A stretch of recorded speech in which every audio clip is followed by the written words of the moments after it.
Hola, antes de empezar, ¿no te pasa que llega el viernes o el sábado y querés cenar algo bien suculento y no sabes dónde pedir? ¿Ya te cansaste de pedir en el mismo lugar siempre? Pues te invitamos a conocer al emprendimiento sanjuanino La Pandilla de Pizza, pizzas gourmet con bordes bien rellenos. Puedes seguirlos en Instagram, @pandilladepizzasj. También puedes encontrarlos en Pedidos Ya, la mejor pizza a una rebanada de distancia. Tonight, I'm gonna have myself Hola, esto es Grandes Íconos de la Historia, a real good time. el podcast donde abordaremos las biografías más interesantes de las personas más influyentes de nuestra historia y cómo llegaron a serlo. I feel alive. Este episodio fue investigado por nuestra nueva integrante Sabrina Montero. Hoy les traemos Freddie Mercury. Farrokh Bulsara nació el 5 de septiembre de 1946 en la isla Zanzíbar, Tanzania, situada al costado oeste de África. Farrokh era un niño extraordinariamente guapo, tímido y muy apegado a su madre y a su hermana pequeña Kashmira, que había nacido en 1952. Sus padres, Yer y Bomin Bulsara, formaban matrimonio de origen persa devoto al profeta Zoroastro y decidieron enviar al niño a la India para que recibiera una buena educación. Allí quedó al cuidado de sus tíos y fue matriculado. Muy interesado por los deportes, el joven Farrokh mostró una buena maña como boxeador. Aunque, después de que su madre le obligara a colgar los guantes porque resultaba una práctica demasiado violenta, cambió el ring por una mesa de ping-pong. A los 10 años ya era campeón escolar de la disciplina. Como también en aquellos años de la infancia, comenzó a despertar su afición por la música. Siguió clases de piano e ingresó en el coro de la escuela. Usaba un piano como cabecera de su cama y aprendió a tocar acostado y al revés por si le llegaba la inspiración al despertar. Convencido de sus tempranas habilidades musicales, fue el propio director del colegio quien recomendó a los padres del joven que iniciara los estudios de piano. Durante este periodo se formó. El inquieto Farrokh también empezó a demostrar ciertas aptitudes escénicas y participó en varias obras de teatro colegiales. De niño, escuchaba música hindú y una de sus primeras influencias fue la cantante Lata Mangeshkar, quien tuvo la oportunidad de ver en directo en la India. Muy pronto, puso de pie su primer grupo musical, The Heretics, la banda amateur de rock and roll que prodigaba sus actuaciones en todas las fiestas y bailes del colegio. Durante este periodo, se encargó de ocupar el puesto de pianista. Las primeras influencias musicales de Farrokh llegaron de la mítica música hindú, de los sonidos clásicos y algo de rock and roll por entonces se producía en otras partes del planeta. En aquella época, sus amigos del colegio comenzaron a llamarle Freddie, traducción más o menos fiel de Farrokh al inglés. Y, de hecho, el propio joven afirmaba en más de una ocasión que él mismo se llamaba Frederick. Regresó a Zanzíbar en 1962 junto a su familia, pero un par de años después, los Bulsara decidieron emigrar al Reino Unido para huir del estallido de violencia que sufría la isla.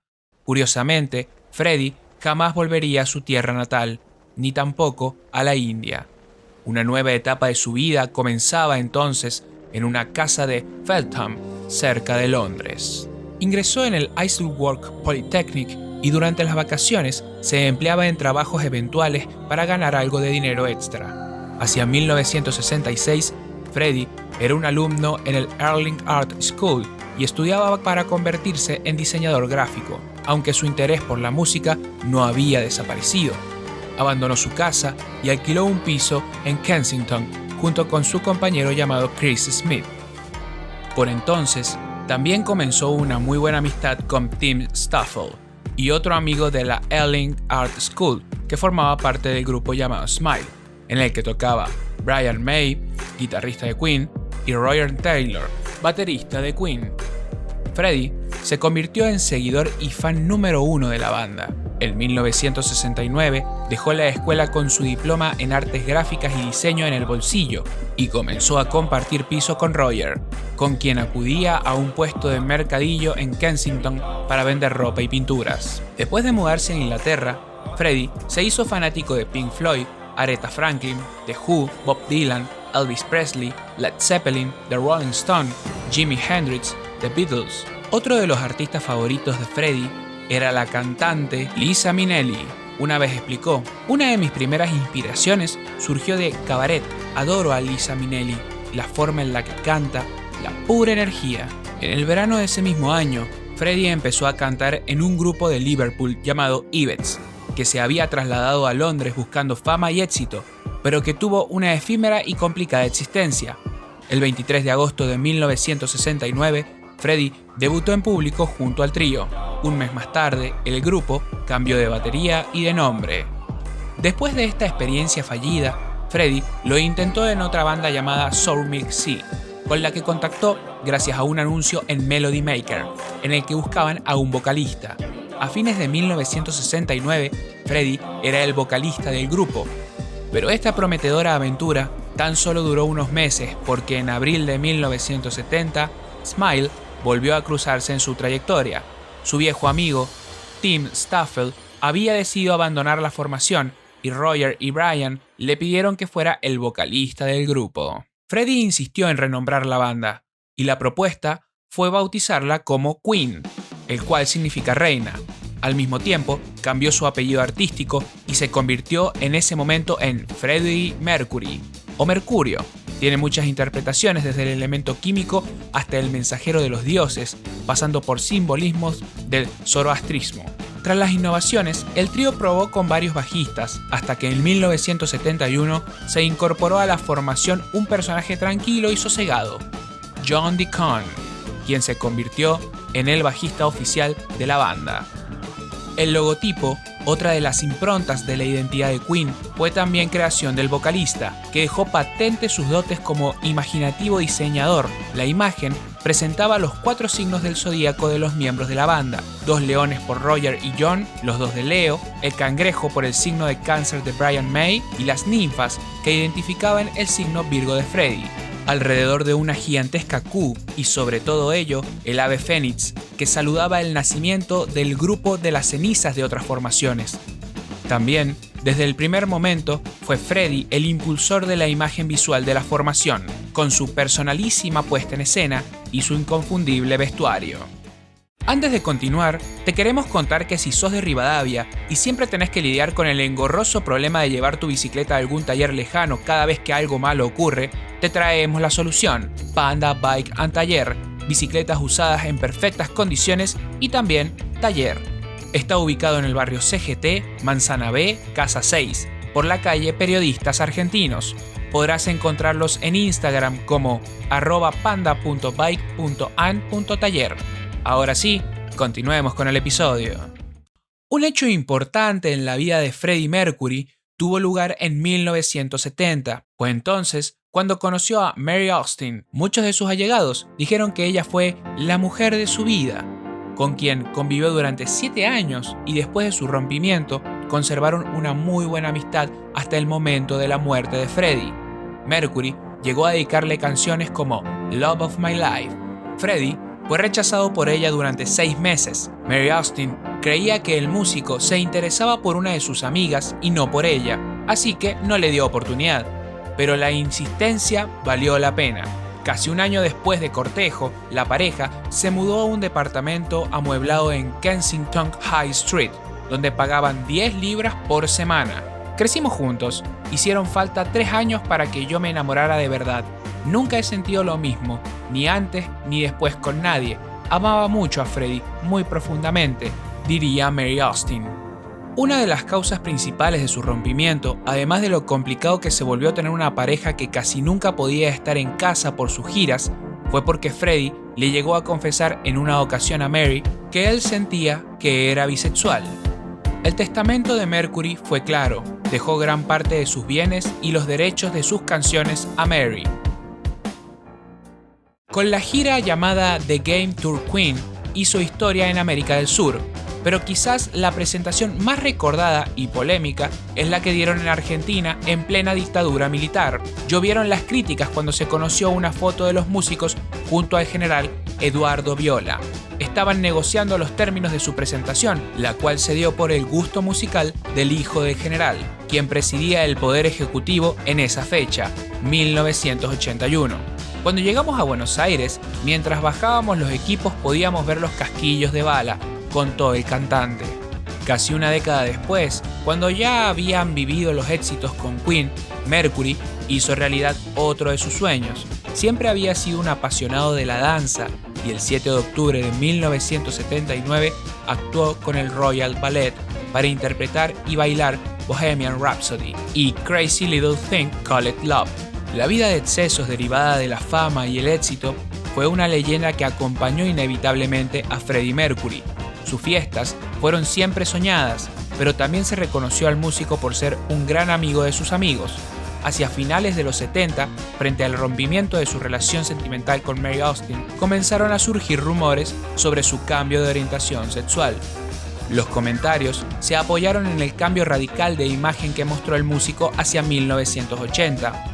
Cortó al mínimo su larga cabellera y se dejó crecer un gran bigote, imitando la estética gay muy de moda de los bares de San Francisco y que fielmente se habían reflejado en los famosos The Beale People.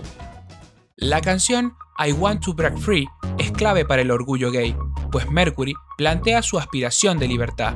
El video es una parodia a la telenovela británica Coronation Street, y por eso el video fue censurado por MTV en los Estados Unidos y no se presentó hasta 1991. A finales de 1982, Queen hizo un paréntesis en su carrera y dio libertad a los miembros de la banda para que pusieran en marcha sus respectivos proyectos paralelos. Mercury alquiló los estudios Musicland en Múnich y, junto al productor Mark, entró en ellos para grabar su primer álbum en solitario. En mayo de 1983 asistió al Royal Opera House en Londres para ver una presentación de Un ballo di maschera del compositor italiano Giuseppe Verdi y cuentan que quedó cautivado por la belleza de la voz de la diva catalana Montserrat Caballé, y a partir de aquí Freddie tuvo un nuevo sueño: cantar un dúo con la soprano. El 9 de abril de 1985 llegó a las tiendas el adelanto de su primer disco de larga duración, el sencillo I Was Born to Love, y 3 semanas más tarde se presentó el álbum Mr. Bad Guy. Los resultados comerciales fueron excelentes, y el 13 de julio de ese mismo año, los muchos seguidores de Mercury pudieron contemplar su memorable actuación durante el concierto Live Aid en el estadio Wembley. Un mes después, Mercury voló a Barcelona para conocer personalmente a aquella diva del bel canto que le cautivó años atrás. Montserrat Caballé recibió con agrado un cassette con algunos temas del proliférico Mercury e incluso llegó a interpretar uno de ellos en el Covent Garden londinense. Un mes más tarde, comenzaron a trabajar en la edición de su disco conjunto y a finales de mayo ambos cantaron en directo el tema Barcelona en la discoteca Q de Ibiza. El 8 de octubre de 1988 repitieron la actuación en el festival La Nit en la ciudad condal. Excelente presentación para el álbum Barcelona, que se editó 2 días después, cumpliendo así su último gran sueño. Aquella fue la última actuación en directo de Freddie Mercury. A principios de la década de los 80, cuando una epidemia de VIH afectó por primera vez a unos pocos centros de la población de los Estados Unidos, el Reino Unido y otros lugares, los gobiernos no organizaron casi ninguna respuesta de la salud pública. Los médicos notaron inicialmente que el virus se daba en grupos de personas que ya habían sido estigmatizadas por otras razones: hombres que tenían sexo con hombres, usuarios de drogas y también debido al racismo, entre otros. La respuesta inicial de salud pública asumió que muchas de estas personas contrajeron el virus debido a que supuestamente ya había algo mal con ellos. Los hombres gay, según pensaron, lo estaban obteniendo debido a comportamientos riesgosos como tener muchos compañeros. El VIH no era, por lo tanto, una amenaza para la mayoría de las personas heterosexuales. La opinión de la profesión médica sobre el VIH estaba tan influida por la idea de la homosexualidad como algo malo, que al principio llamaron al virus como GRID, inmunodeficiencia relacionada con los homosexuales. Esa fue una mala ciencia, como sabemos ahora. especialmente en ausencia de una buena información de salud pública sobre cómo tener relaciones sexuales seguras. Su riesgo de contraer la infección de transmisión sexual aumenta cuando se tienen más parejas. Freddie Mercury fue diagnosticado con SIDA en 1987. El deterioro de su estado físico era cada vez más evidente y Mercury se recluyó en su casa en Kensington, espaciado cada vez más en sus apariciones. Ocultó su tragedia incluso a sus propios compañeros de grupo y tan solo un día antes de su muerte anunció públicamente que padecía de la terrible enfermedad. Murió en la cama a las 7 de una fría tarde el día 24 de noviembre de 1991 como consecuencia de una neumonía que no pudo superar. Tan solo tenía 45 años. El gran Freddie Mercury dijo adiós a la vida que tan intensamente había disfrutado y fue enterrado en una ceremonia íntima, conforme al rito Mazda. Muchos de los seguidores de Queen dicen que una canción en particular fue la forma de Mercury para decir adiós, con The Show Must Go On o El show debe continuar, escrita y grabada durante los últimos meses de vida de Freddie. Esta narra una despedida inminente con un mensaje esperanzador, pues dicha canción dice: por dentro de mí mi corazón se está rompiendo, mi maquillaje puede estar descascarado, pero mi sonrisa aún permanece. Los seguidores de Freddie no tienen dónde llorarlo o recordarlo. Hasta hoy es un verdadero misterio el paradero de sus cenizas. Así lo quiso él. Se dice que sus restos se esparcieron en su mansión en Garden Lodge en el lago Léman de Suiza, pero nada ha sido confirmado. La muerte de Mercury conmocionó el panorama mundial de la música y los homenajes que sucedieron fueron uno tras otro.